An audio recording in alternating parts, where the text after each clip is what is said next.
जी बिल्कुल, सूरत हाल आपके सामने हम देख रहे हैं। मुख्तलिफ सियासी पार्टियों की जानिब से एतराज़ात का सिलसिला जारी है। मुख्तलिफ जगहों पर प्रेस कॉन्फ्रेंसेस की गई, उनकी जानिब से एतराज़ भी किया गया और उसके बाद अब PTI के बहुत जगहों पर हम देख रहे हैं कि धरने भी जारी हैं और एहतजाज भी किया जा रहा है। कराची में भी इलेक्शन कमीशन के ऑफिस के बाहर एहतजाज इस वक्त जारी है। इसके अलावा इस्लामाबाद में RO ऑफिस के बाहर जहाँ पर शुएब शाहीन भी पहुंचे थे और बहुत से वकला भी उनके हमरा थे। और इस वक्त आपको हम अपनी टेलीविजन स्क्रीन पर ये मनाजिर भी दिखा सकते हैं जहाँ पर पुलिस की भारी नफरी तैनात की गई थी RO ऑफिस के बाहर, वो अभी भी है और वहां पर अभी भी शुरा धरना दिए बैठे हैं। इसी पर मजीद बात करेंगे। हमारे साथ लाहौर से मौजूद होंगे लाहौर के ब्यूरो चीफ सलीम शेख, जबकि हमें ब्यूरो चीफ कोयटा मुजीब अहमद ने भी ज्वाइन कर लिया है। पहले हम लाहौर का रुख करते हैं।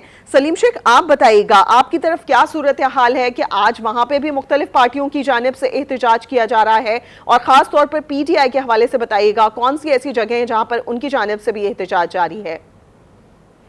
जी बिल्कुल, जो है लाहौर में PTI की तरफ से एहतजाज किया जा रहा है, बाकी किसी और जमात की तरफ से जो है वो अभी एहतजाज नहीं किया जा रहा है। अच्छा। PTI ने पहले तो जो है लिबर्टी चौक में ओवरऑल एक एहतजाज की कॉल दी थी, लेकिन जो है वो मादद जो PTI के रहनुमा उन्होंने जो है उस एहतजाज की कॉल को वापस ले लिया और सोशल मीडिया पैगाम में कहा कि एहतजाज जो है वो आज हम ख़त्म कर रहे हैं। लेकिन जो चंद कारकुन वहाँ पहुंचे और उन्होंने एहतजाज करने की कोशिश की तो पुलिस ने जो है उनको हिरासत में ले लिया और उनको हिरासत में लेकर जो है वो लेकर चले गए। और जबकि RO ऑफिस के बाहर जो है कि एहतजाज सामने आया है और वो हल्का 119 जहाँ से शहजाद फारूक जो PTI के रहनुमा इंतखाबात में हिस्सा लिया था और उनके मद्दे मुकाबल एक नून की रहनुमा मरियम नवाज शरीफ थी और वो वहां से जीत गई थी। उन्होंने एहतजाज किया शहजाद फारूक ने और इस दौरान जो है वो पुलिस के साथ जो है वो पथराव भी हुआ। कई जगहों पर जो है वो पुलिस और अवाम के दरमियान पथराव हुआ। अवाम जो PTI के कारकुनान थे उन्होंने पुलिस पर पथराव किया और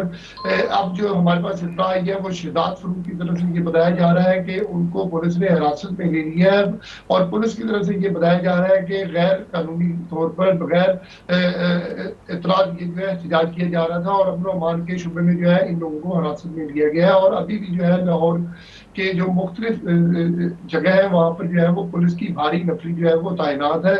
जमान पार्क जो कि बानी PTI की रिहाइश का है, वहाँ की पुलिस की भारी नफरी सुबह से ही तैनात है ताकि जो है कोई किसी किस्म का ऐसा वाकया पेश ना है कि अवाम एहतजाज के लिए निकले और कोई बदमज़गी पैदा हो। जी सलीम, एहतजाज के लिए तो आवाम निकली हुई है। एक बहुत इंपॉर्टेंट क्वेश्चन, आपको भी पता है कि सियासी हैपनिंग जो है इस वक्त लाहौर में काफ़ी ज़्यादा हो रही है। सियासी जोड़ तोड़ के हवाले से, ख़ास तौर से सियासी मुलाकातों के हवाले से क्या अपडेट है आपके पास? जी सियासी मुलाकातें जो है वो जारी हैं। मुस्लिम लीग नून के रहनुमाओं से जो है MKM के वफद ने आज तो मुलाकात की है। तकरीबन 1 घंटा तक मुलाकात जारी रही और उसके बाद जो है वो MKM का वफद लाहौर से कराची रवाना हो गया है और MKM के वफद ने जो मुलाकात की है उसमें यही गुफ्तगू जो है वो सामने आई है। हमने अपने ज़राए से भी बात की थी तो उन्होंने यही कहा है कि दोनों पार्टियों के दरमियान इस बात पर इत्तफाक किया गया है कि मुल्क को कैसे आगे लेकर जाना है, मुल्क के जो हालात हैं उनको कैसे बेहतर किया जाना है, माशी तौर पर और सियासी तौर पर इन हालात को किस तरह बेहतर किया जा सकता है, जिस पर दोनों जमातों के दरमियान इत्तफाक हुआ है कि हम मुल्क की और सियासी हवाले से बेहतरी और माशी हवाले से बेहतरी के लिए अपना किरदार अदा करेंगे। जी यानी कि अगर देखा जाए तो नून लीग और MQM की मुशावरत जो हम देख रहे हैं कि पहले दिन से काफ़ी ज़्यादा एक साथ नज़र आ रहे थे, वो काफ़ी हद तक कोलिशन में बदलती हुई नज़र आ रही है। हमारे साथ रहिएगा। हमें मुजीब अहमद ने भी ज्वाइन किया है। मुजीब, आपसे जानना चाहेंगे आपके सूबे में क्या सूरत हाल है ओवरऑल और एहतजाज के हवाले से ख़ास तौर पर पहले बताइएगा। सादिया, बलूचिस्तान ज़ोब से खैबर ग्वादर तक और कोयटा से चागी तक सरापा एहतजाज है। कोई हल्का ऐसा नहीं है जहां पर एहतजाज ना हो रहा हो। तमाम कौमी शहराएँ बंद हैं इस वक्त। कोयटा का राब्ता अंदरून पाकिस्तान से मुनक़ता हो चुका है, जबकि जो बैनुल-अक़वामी शाहरा है पाक ईरान और इसी तरह कोयटा चमन जो अफ़गानिस्तान की तरफ जाती है वो भी बंद पड़ी है। कौम परस्त जमातें जिनमें नेशनल पार्टी, BNP, पश्तूनख्वा मिली अवामी पार्टी सरापा एहतजाज हैं। JUI, हज़ारा डेमोक्रेटिक पार्टी, PTI, कोई ऐसी जमात नहीं है जो एहतजाज नहीं कर रही। जगह जगह धरने और मुज़ाहरों का सिलसिला जारी है और सबका मौक़िफ़ ये है कि उन्हें जानबूझ के हरवाया गया है जहां से इवन जो मेजॉरिटी पार्टी है यहाँ पे, पीपल्स पार्टी इस वक्त 11 सीटों से जीती हुई है, उसके लोग भी कुछ सीटों जगहों पे एहतजाज कर रहे हैं। जाफराबाद में वो बैठे हुए धरने पे, इसी तरह कोयटा में उन्होंने एहतजाज किया कि उन्हें हरवाया गया। कोई भी इन नताइज से मुतमईन नजर नहीं आ रहा। यानी मुझे कोयटा में भी सियासी सूरत हाल जो है वो इस वक्त तक मुस्तहकम नहीं हो पा रही है।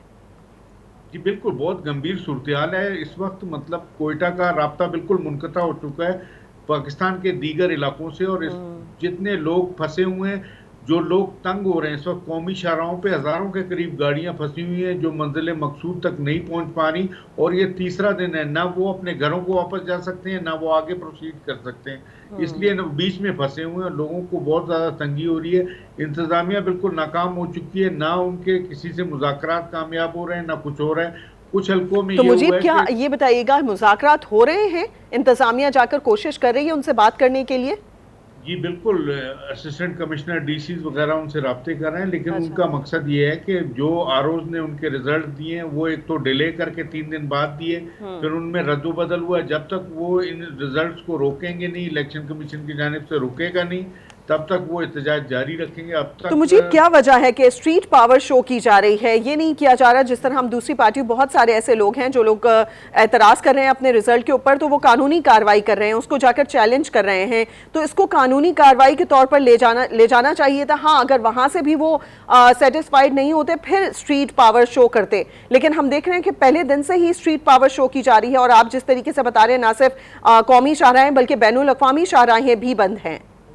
जी बिल्कुल, होना तो यही चाहिए था कि लोगों को पटिशन्स लगानी चाहिए थी, इस हवाले से हाई कोर्ट से रुजू करना चाहिए था, जो मुतल्लिका फोरम्स है वहाँ पे जाना चाहिए था, लेकिन लोगों ने कहीं भी ये तरीक़ाकार नहीं अपनाया। इक्का दुक्का पटिशन्स कुछ आई हैं, मगर कोई इतना ख़ास वो नहीं, और लोगों ने सड़कों को भी बेहतर जाना है, और इसके नतीजे में जो आम लोग हैं, जो अवाम है, वो अजाब में मुब्तला हैं। वो ना कहीं जा सकते हैं, ना कहीं आ सकते हैं। कोयटा शहर के अंदर 4 जगह पर जाम लगा हुआ है, जगह जगह धरने बैठे हुए हैं। अगर ट्रैफिक चल नहीं पा रही, लोग शहर के अंदर मूव नहीं कर पा रहे, बाहर तो जाना दूर की बात है। ठीक है मुजीब। अच्छा सलीम, आप ये बताइएगा कि लाहौर में भी एहतजाज जारी है, सियासी लीडरान की जानिब से कारकुनों को पुरअमन रहने की हिदायत की जा रही है। अब से कुछ देर पहले भी आज़म नज़ीर तारड़ प्रेस कॉन्फ्रेंस कर रहे थे, तो उन्होंने कहा कि शकूक व शुबहात तो हमें भी हैं, लेकिन हम शिकायत नहीं करते। मुस्लिम लीग नून की जानिब से ऐसा कोई एहतजाज नहीं किया जा रहा? जी बिल्कुल, मुस्लिम लीग नून की जानब से तो कोई भी एहतजाज सामने नहीं आया, और एहतजाज जो है सिर्फ जैसे मैंने पहले बताया कि पीटीआई की तरफ से एहतजाज किया जा रहा है, बल्कि ऑफिशियली तो उस एहतजाज की कॉल को वापस ले लिया गया था, जो लिबर्टी में कहा गया था कि आज सारे जो है 2 बजे इकट्ठे हों, लेकिन जो आरओ के ऑफिस के बाहर एहतजाज था उसकी कॉल वापस ली गई थी, और ये कहा गया था कि आरओ के दफातर के बाहर जो है वो एहतजाज किया जाएगा। और जैसा मैंने पहले बताया आपको कि आरओ के दफ्तर के बाहर जो है एहतजाज किया गया है, और वहाँ जो एहतजाज करने वाले हैं उन्होंने पुलिस पर जो है वो लाठीचार्ज भी, पुलिस पर पथराव भी किया, और पुलिस ने इस दौरान जो है वो कुछ कारकुनों को हिरासत में लिया, और शहजाद फारूक जो कि पीटीआई के उम्मीदवार थे हल्का 119 से, उनको भी हिरासत में ले लिया है, जो पीटीआई के जराये का ये दावा है। लेकिन अभी जब पुलिस ने इस चीज़ की तस्दीक नहीं की है कि शहजाद फारूक को हिरासत में लिया गया या नहीं लिया गया, लेकिन इस बात की तस्दीक हो गई है कि चंद कारकुनान जो पीटीआई के, उनको हिरासत में ले लिया गया, और अमन अमान खराब करने की वजह से जो है पुलिस ने उनको हिरासत में लिया। जी ठीक, अच्छा देखा जाए सलीम शेख तो हम पूरे मुल्क की सूरत हाल ऐसी ही देख रहे हैं, लेकिन कोयटा की जिस तरीके से मुजीब ने कहा काफ़ी ज़्यादा सीरियस सूरत हाल है। 3 दिन से यहाँ पर तमाम चीज़ें बंद है, पूरे तरीके से जो ट्रैफिक है वो जैम हो चुका है। बल्कि देखा जाए तो वो पूरा इलाका, यानी कि कोयटा का पूरा सूबा, आसपास के इलाके, कोयटा का पूरा इलाका जो पूरा जैम है।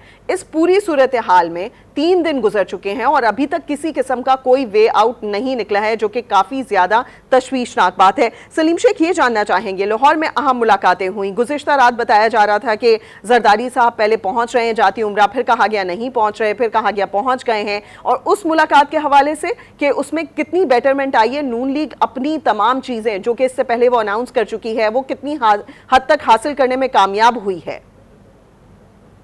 जी देखिए, नून लीग ने जो बज़ाहिर अनाउंस किया है वो ये अनाउंस किया था कि वो वफाक और पंजाब दोनों में जो है वो हुकूमत बनाने की पोजीशन में आ गए हैं और अब हुकूमत बनाने जा रहे हैं। साथ साथ ये भी अनाउंस किया था कि जो तमाम पार्टियां हैं उनसे जो है वो बातचीत का सिलसिला जारी रहेगा और आज़ाद उम्मीदवारों से बात करने के लिए जो है साबिक वज़ीर आज़म पाकिस्तान शहबाज शरीफ की ड्यूटी लगाई गई थी मियां मोहम्मद नवाज शरीफ की तरफ से, और वो भी सिलसिला जारी है। अब तक कोई 4 आज़ाद अरकान जो है वो मुस्लिम लीग नून को बाकायदा तौर पर ज्वाइन कर चुके हैं। ऐलानात उनके आ गए हैं, वीडियो पैगाम भी आ गए हैं, और अभी चंद अरकान जो हैं जिनका मुस्लिम लीग नून से रब्ता है, और इस हवाले से आज़म वज़ीर थारड़ ने भी कहा है कि हमारा उनसे रब्ता है और वो भी मुस्लिम लीग नून में आ जाएंगे। लेकिन जो आज़ाद अरकान जिनका पीटीआई से ताल्लुक है वो तकरीबन उनकी तादाद 90 के करीब बनती है, उनकी तरफ से अभी किसी भी पार्टी की तरफ से ये नहीं कहा गया, ना मुस्लिम लीग नून की तरफ से कहा गया और ना पीपल्स पार्टी की तरफ से कहा गया है कि ये अरकान जो है वो हमारे पास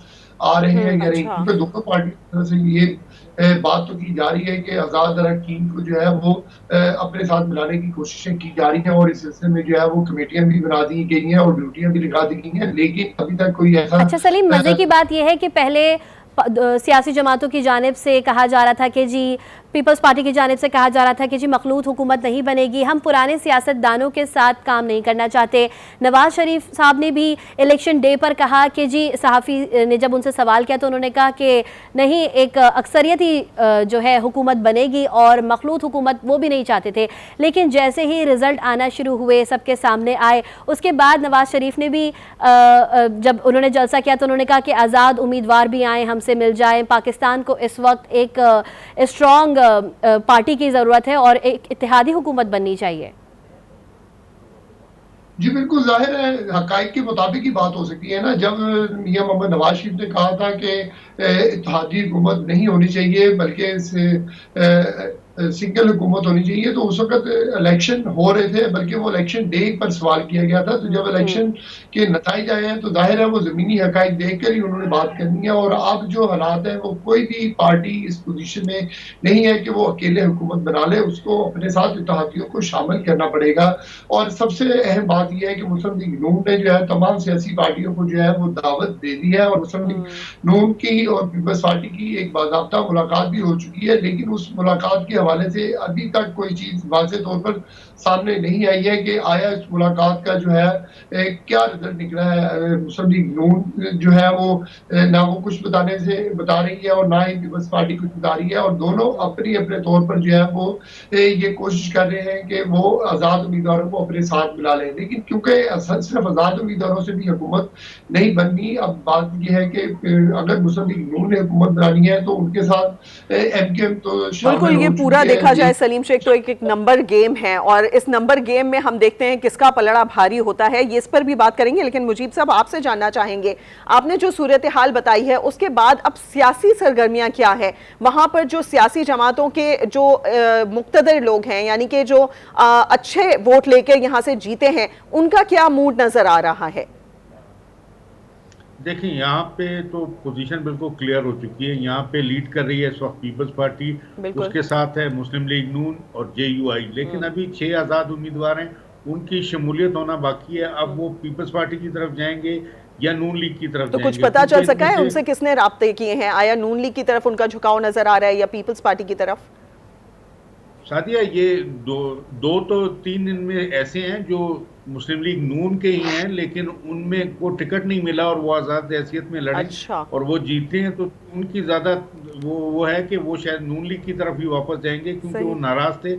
जबकि इसमें 2 ऐसे हैं जो बाप पार्टी से नाराज़ होकर आज़ाद लड़े, और एक सिर्फ पीटीआई का हिमायत याफ्ता है इसमें, वो तो खैर नहीं आएगा। इन 5 का फैसला होना बाकी है। इनकी अपनी अपनी पार्टियों, पुरानी पार्टियों से राब्ते में है।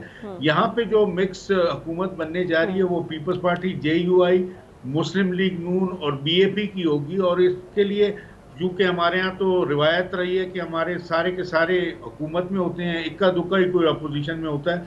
तो जो अपोजिशन में रहने वाली पार्टी हैं वो एक 2 सीट्स के साथ हैं, वो उसी तरह रहेंगी। बाकी सारे वजीर मुशीर बन जाएंगे या स्पेशल असिस्टेंट बन जाएंगे। यहाँ पे एज सच कोई प्रॉब्लम नहीं होगी, लेकिन प्रॉब्लम जरूर होगी जी। सब प्रॉब्लम होगी उस वक्त जब वजारत आला के लिए फाइनल किया जाएगा।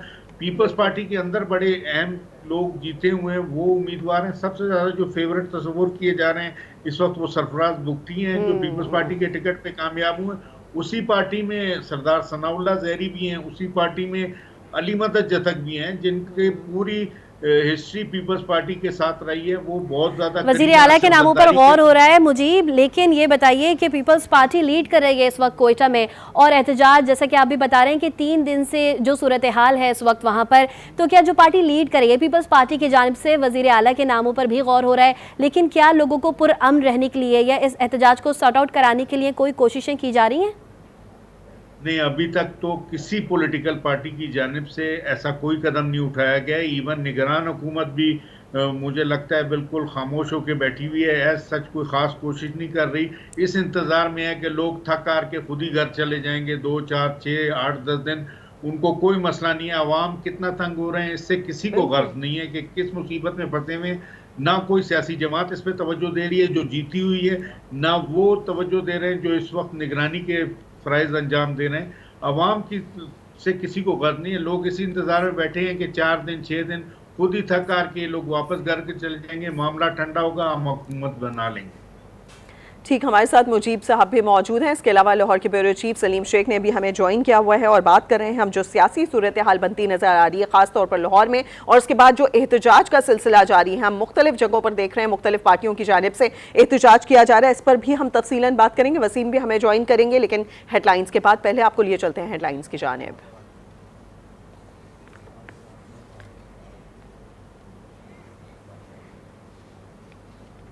बिल्कुल सूरत हाल आपके सामने है। हेडलाइंस का जैसे ही टाइम होता है हम आपको हेडलाइंस की जानिब लिए चलते हैं, लेकिन फिलहाल नाज़रीन को बताएं कि कोयटा में सबसे ज़्यादा एहतजाज जो है वो संगीन होता जा रहा है।